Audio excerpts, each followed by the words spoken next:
Exciting day.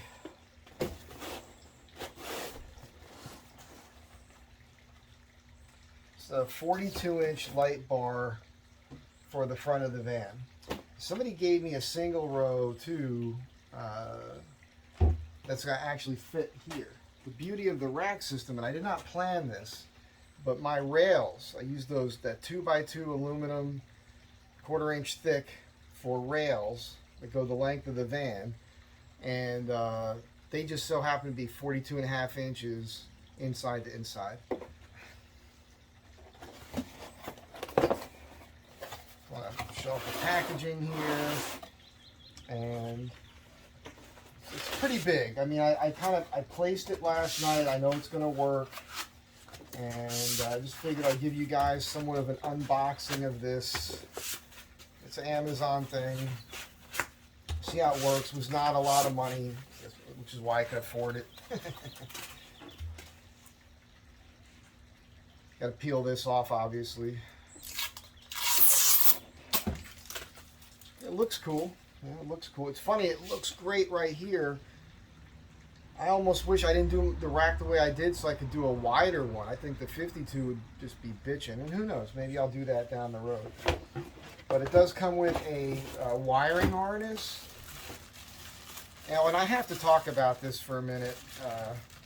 I'll wait till we put the camera out front. Comes with a wire harness and a mounting kit, which I'll probably use some of this stuff. I haven't even looked at it yet.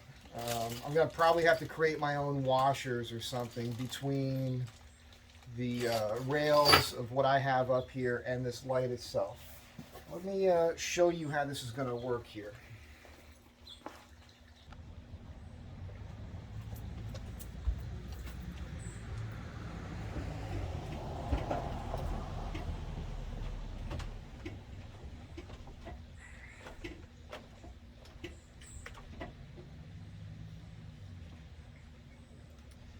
So, as I was saying, this fits right in here.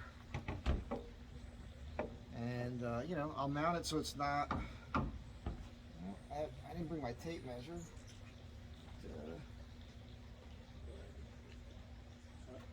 Yeah, a little more than ½ inch, about 5/8 of an inch difference. I just noticed, too, that because this is angled, it doesn't fit flush here. So I'll have to figure that out, make my own shim for that. No big deal. But it'll mount here. I'll keep it up off the roof. And I have to be careful that it doesn't come up above this because, you know, material could slide forward. I don't want to whack it. That's about where it's going to be. Something like that. It's a little bigger than I thought it would be. I could, I can't really do that. I could put it a little bit forward if I want to. Not real sure. We're going to just place it. If I end up with an extra set of holes, then that's just how it is.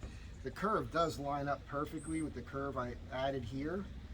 The only bummer is that this is so high, I can't do a wind screen. I was kind of thinking about attempting like a clear plastic wind deflector that came up and across here. And these corners are going to protrude too high for that.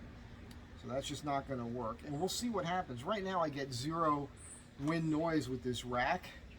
I really think I nailed it with the distance, how far back this is from this point here, where the air is coming off of here on the highway. I think the air is coming off this windshield and just kind of going right up over this. You know, 'cause I'm not noticing anything. I don't notice it's up there when I'm driving. So that's it. Let's keep moving with this video here. I love my deck.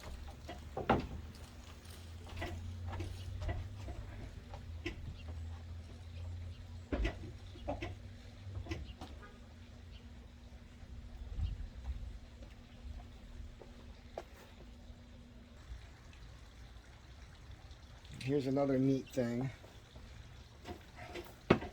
I've got enough space above the rear brake light here. I can mount this to the rails and it won't hit the rear brake light, and it comes in underneath this line, so boom.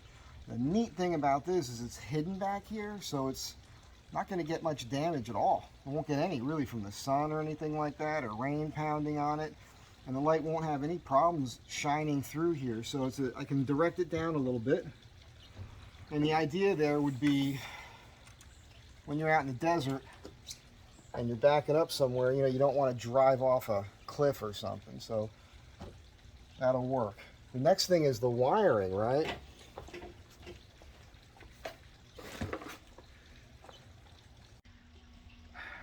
So I bought these things thinking I was going to have to make a hole through the ceiling in the van, the roof. But I finally, oh my God, talk about feeling again. Like I seem like it's a daily thing for me.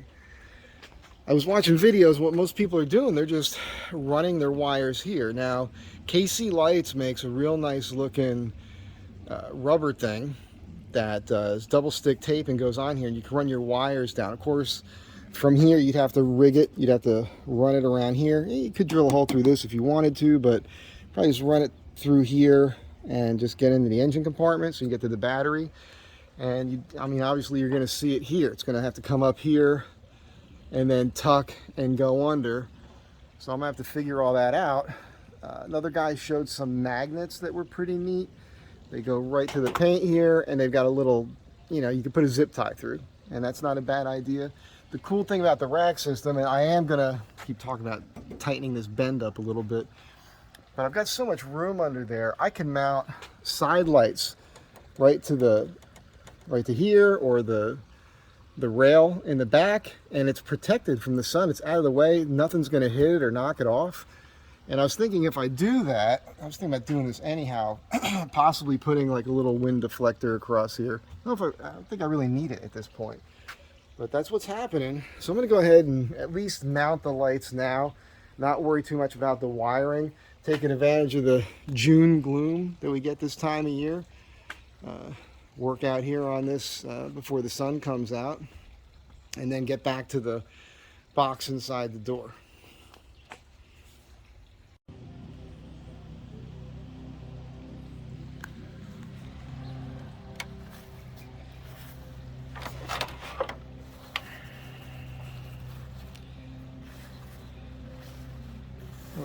Paper towel here to collect the WD-40, and I already did a pilot hole. The distance from this point to this point is a 1/16 of an inch off from the other side, so I allowed for that. Hopefully that'll be fine. And look, this little knot hole is the perfect place to put this screw so I don't lose it. Gotta start with the small one, obviously. Of course, that's the only one that'll cut. These two here are kind of dull.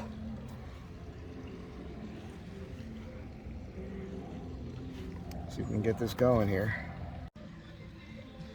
Alright, so this is not something I wanted to get into, but when I mounted it, the light bar, there's not enough adjustability.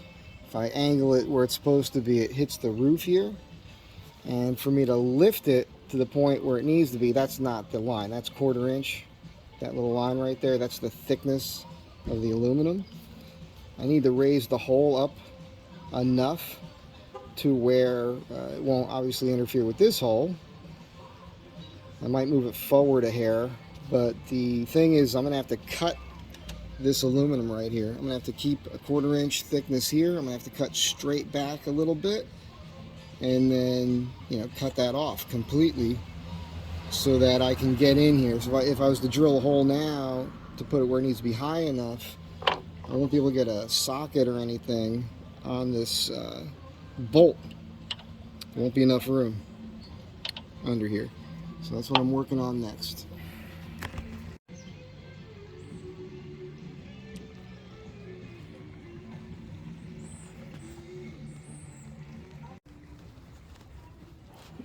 Alright, so approximately from the center of the hole to the outside edge here is about 9/16 of an inch. So what I did was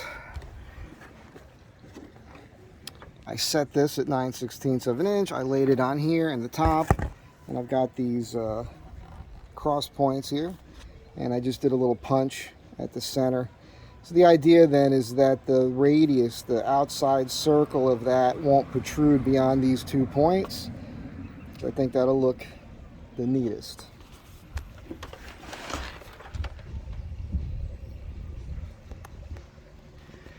All right, after I fit this, I'm going to take it apart and paint it.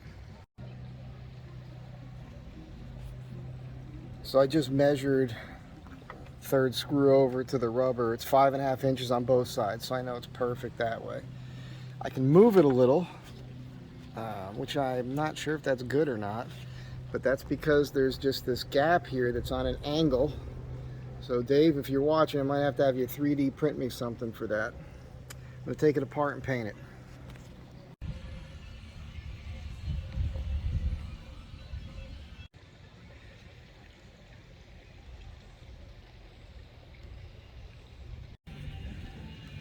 Just noticed these fins were bent, and I haven't done anything to do that. The other thing I have an issue with is, again, because the light bar is curved, this end is on an angle in towards the back. So it's not square. So if you've got a rack that you built and everything's square, that you can't get your bolts in on the right angle. So it's really easy to foul up the threads in here. I think I might have just did that. So I just rethreaded the proper, where is it, bolt in. I have to be real careful when I go to put something else back in there on that angle. That is not cool. So for light manufacturers, maybe you guys should think about that. It's nice to have a curved light bar, but these ends should be perfectly square, not kicked back on a whatever this 20-degree angle, whatever that is, from square.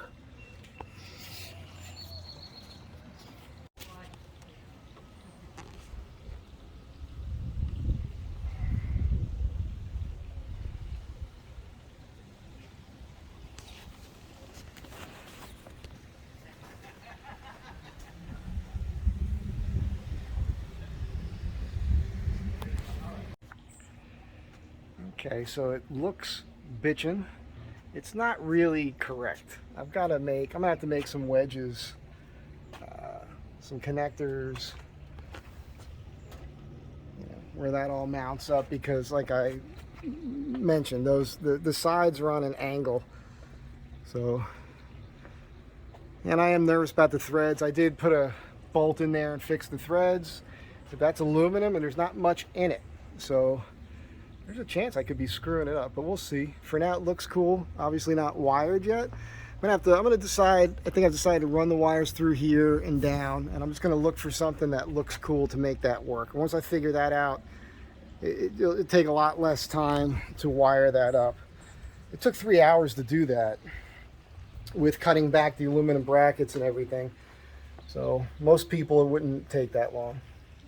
I'm gonna go eat.